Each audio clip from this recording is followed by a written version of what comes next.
Pemirsa, polisi menangkap seorang pria yang memukul penyandang disabilitas di Sumedang, Jawa Barat. Pelaku mengaku kesal karena korban menolak saat disuapi makanan. Tuang. Pelaku pemukulan berinisial RR 36 tahun, warga desa Cilembu merupakan teman korban semasa kecil. Ketika bertemu korban di warung pecel lele di Sumedang, Jawa Barat, ia berniat menyuapi makanan kepada korban. Namun ketika korban menolak, RR marah dan memukul korban berulang kali di bagian muka dan kepala. Korban yang merupakan penyandang disabilitas tidak berani melawan.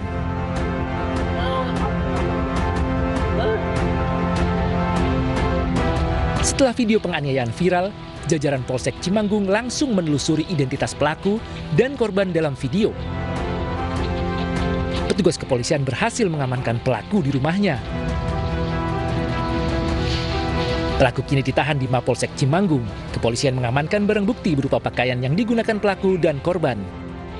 Pelaku dijerat dengan pasal 351 KUHP dengan ancaman hukuman 7 tahun penjara. Dari Sumedang, Jawa Barat, Beben iNews melaporkan.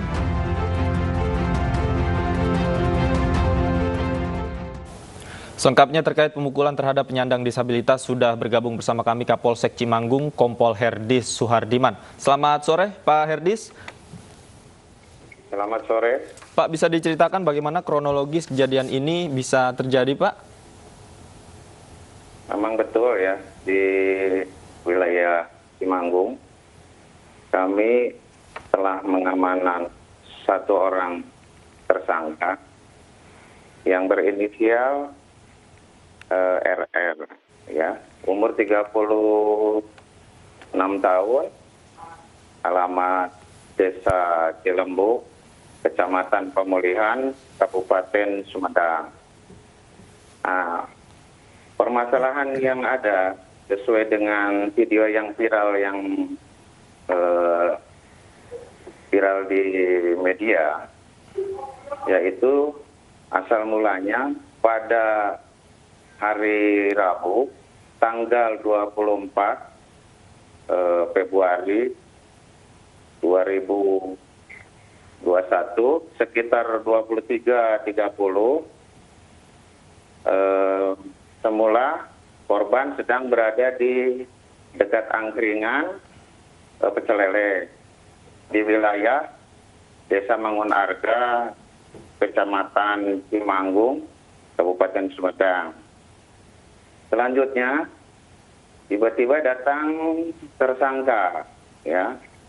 Tersangka tersebut itu melihat korban, selanjutnya diajak ke angkringan pecel lele tersebut. Selanjutnya, oleh tersangka, korban itu diberi makan, ya, diberi makan. Namun korban tersebut menolak.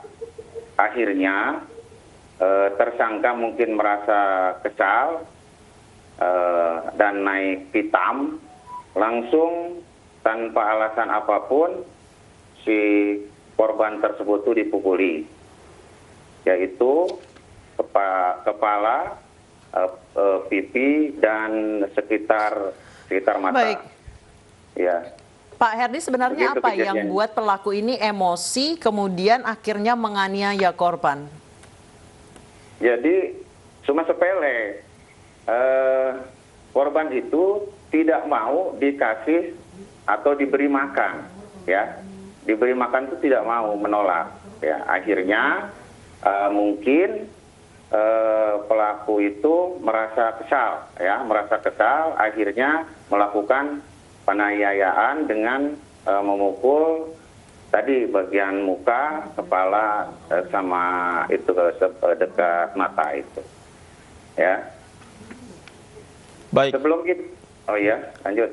Baik, Pak, apakah memang mereka berdua ini teman, Pak, katanya seperti itu, dan sering makan bareng begitu? Kami sudah melakukan pemeriksaan terhadap tersangka, bahwa tersangka juga mengakui bahwa korban itu adalah teman semasa kecil.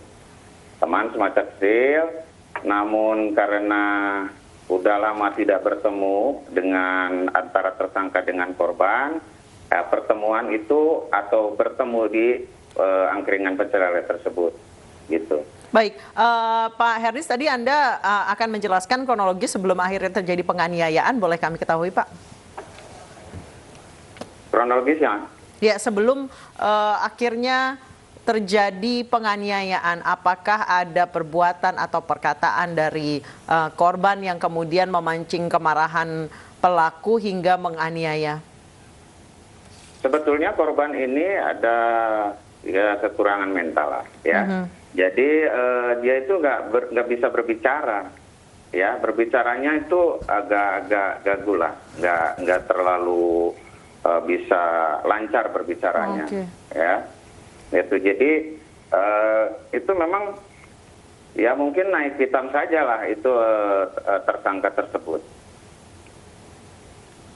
Baik, Pak, terakhir pasal apa, Pak, yang dikenakan pada pelaku?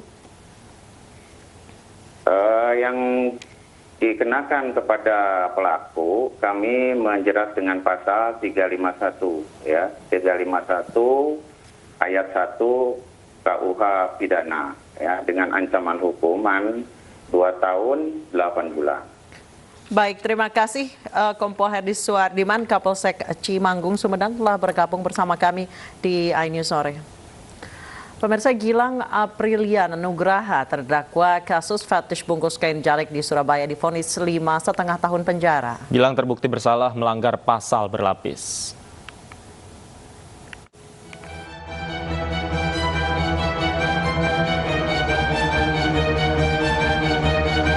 Gilang Aprilian Nugraha atau yang dikenal dengan Gilang Jarik dihukum 5,5 tahun penjara di Pengadilan Negeri Surabaya. Gilang terbukti melanggar pasal berlapis dengan menakut-nakuti korban melalui percakapan di media sosial dan tindakan memaksa untuk berbuat pencabulan terhadap korban yang masih berusia di bawah 18 tahun. Menjatuhkan pidana terhadap terdakwa oleh karena itu dengan pidana penjara selama 5 tahun dan 6 bulan dan pidana denda sebesar 50 juta rupiah dengan ketentuan apabila pidana denda tersebut tidak dibayar maka diganti dengan pidana kurungan selama 3 bulan. Penasihat hukum Gilang merasa kecewa dan membantah adanya unsur pengancaman. Ternyata majelis hakim memutuskan sampai sejauh ini putusan 5 tahun 6 bulan dan dari 50 juta subsidi 3 bulan. Tapi apa bulan? Inilah putusan yang sudah dijatuhkan oleh majelis hakim. Tentu kami sebagai penasihat hukum mempunyai waktu 7 hari untuk konsultasi kepada klien kami, Mas Gilang, untuk menentukan langkah hukum selanjutnya. Kasus fetis kain jarik yang dilakukan Gilang pada Agustus 2020 lalu sempat menjadi perhatian publik setelah viral di media sosial. Saat beraksi, pelaku meminta korban membungkus diri dengan kain jarik atau batik. Aksi pelaku terbongkar setelah korban-korbannya bersuara di Twitter. Dengan modus sebagai riset tugas kuliah, pelaku telah melampiaskan keinginan fetisnya pada 25 pria, bahkan sejak tahun 2015. Tidak hanya menghadapi kasus hukum, Gilang juga harus menerima akibat dikeluarkan sebagai mahasiswa di kampusnya. Dari Surabaya, Hari Tambayong, iNews melaporkan. Heboh mahasiswa fetish di Surabaya berawal dari unggahan salah satu korban di media sosial. Mahasiswa ini mengaku diminta berfoto atau memvideokan diri saat terbungkus kain jarik.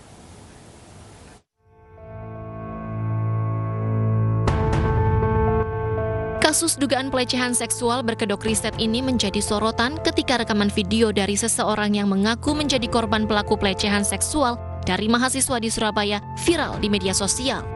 Korban diminta untuk membungkus tubuh menggunakan kain jarik dan diikat, kemudian divideokan atau difoto untuk dikirim ke pelaku. Dalih pelaku sedang penelitian tugas akhir. Hal tidak wajar ini kemudian dicurahkan korban melalui media sosial miliknya yang kemudian mendapat tanggapan dan menyita perhatian publik. Korban mengaku dipaksa dan diancam jika tidak menuruti permintaan pelaku. Penyimpangan seksual yang dilakukan pelaku ini disebut fetish dalam istilah psikologi, yang berarti kesenangan yang didapatkan seseorang sebagai respon objek yang seringkali tidak mengandung unsur seksual. Seseorang yang memiliki sikap fetish membutuhkan benda tertentu untuk berfantasi seksual dan bahkan dijadikan pasangan agar bisa meraih kepuasan seksual yang maksimal. Jika orang yang memiliki sikap fetis untuk membuat diri memaksa dan membuat orang lain merasa tidak nyaman, maka hal ini harus segera ditindaklanjuti. Tim Liputan iNews melaporkan. Video perpeloncoan mahasiswa senior kepada junior viral di media sosial. Pihak Universitas Halu Oleo pun telah merancang opsi sanksi terhadap pelaku perpeloncoan tersebut. Apakah ini? Inilah aksi perpeloncoan yang dilakukan senior kepada junior Universitas Halu Oleo di Pantai Nambo, Kota Kendari.